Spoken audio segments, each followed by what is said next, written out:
Good afternoon, everyone. Today I am going to discuss about double refraction. We already know about refraction. So refraction is a phenomenon in which light changes its direction when it passes from one medium to another due to change in its direction. In double refraction, when a beam of unpolarized light that incidents on a surface of an isotropic crystal, such as calcite or quartz, that light split into two rays that travels in two different directions. This phenomenon is known as double refraction, and it is also known as birefringence.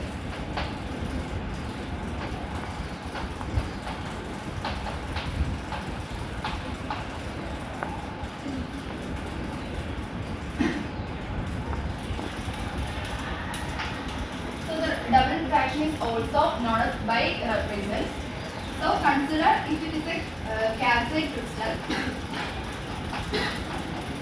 and when a beam of unpolarized light that incident on the surface, the light, this light is split into two different rays.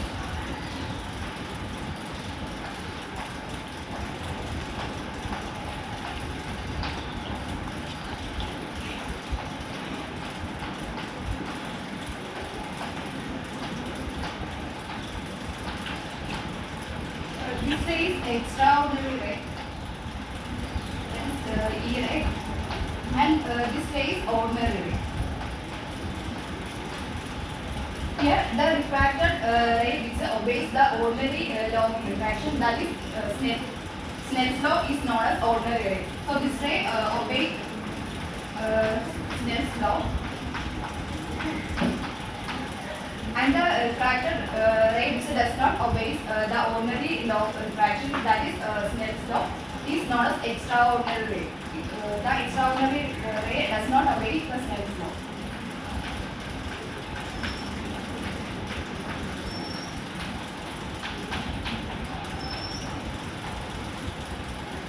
So if an object is viewed through such a crystal, such as calcite or quartz, the two images of an object is viewed. The one image is corresponding to the ordinary ray, and the other image is corresponding to the extraordinary ray. So this phenomenon is known as double refraction or birefringence.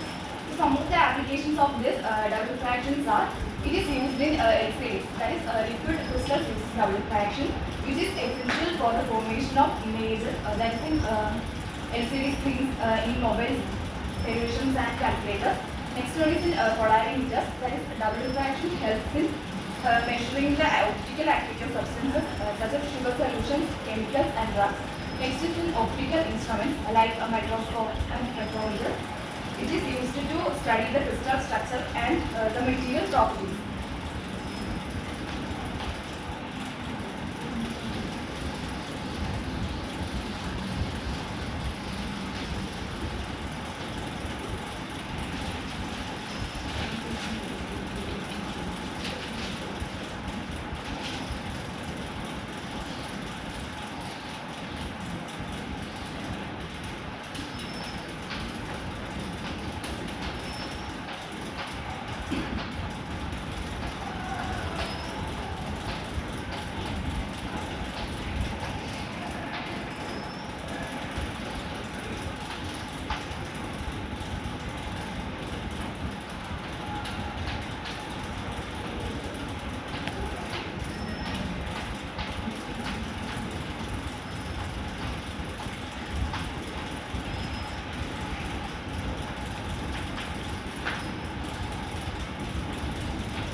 And if a ray AB that incidents on my calcite surface, that is split into two different rays, that is ordinary ray extraordinary ray. That ordinary ray that travels along travels along BC, making an angle of refraction, that is R1, and the extraordinary ray that travels along BD makes an angle of refraction R1.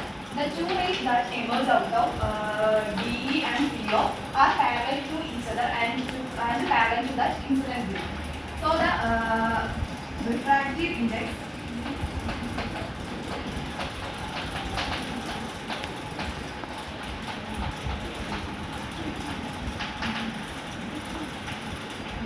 here the refractive index of that ordinary ray n or that is equal to sin I by sin R1, and the refractive index of that extraordinary ray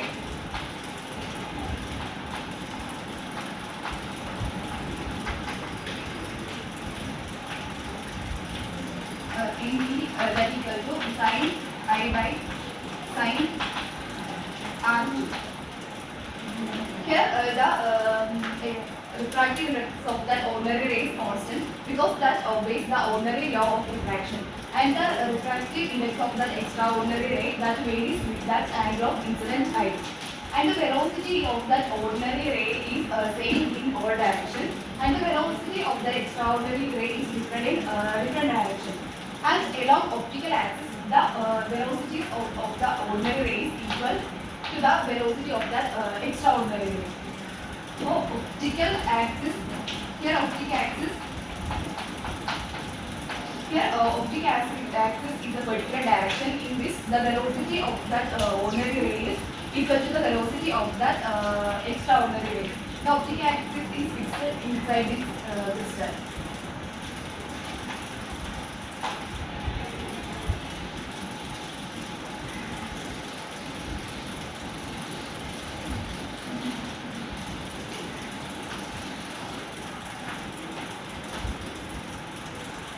Now we are going to discuss about uniaxial crystals.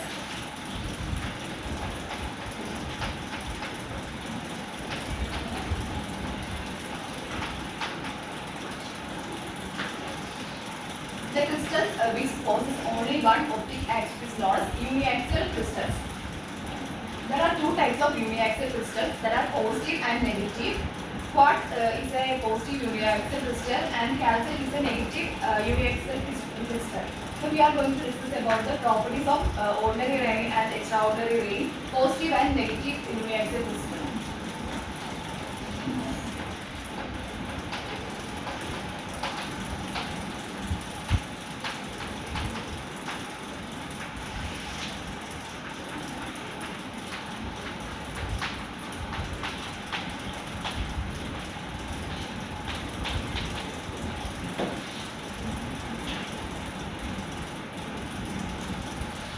In both a positive and negative uniaxial crystal, the velocity of the ordinary ray is constant in all directions. Velocity of that ordinary ray is constant in all directions, and the velocity of that extraordinary ray that is different in different directions. And the velocity of that extraordinary ray is minimum and equal, and minimum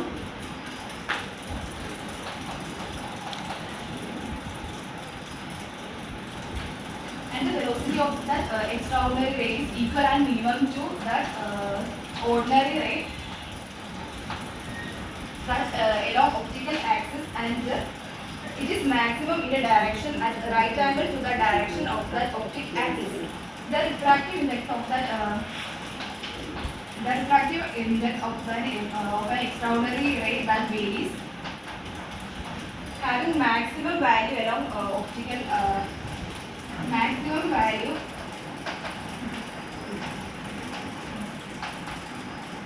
along optic axis, and the minimum value in a direction at right angle to it.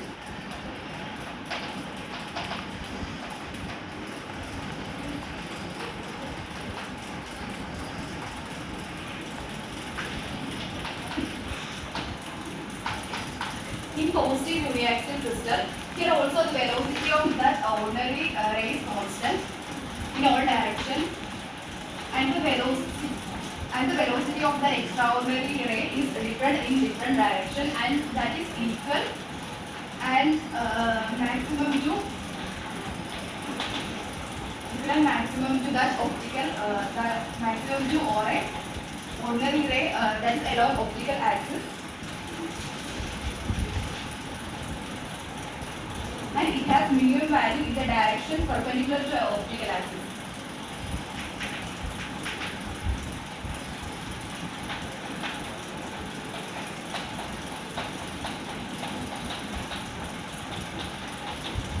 Here, the refractive index of the ordinary is less than refractive index of the extraordinary ray. Along optic axis where two velocities of that velocity of the ordinary ray and extraordinary ray are equal. This is all about my topic.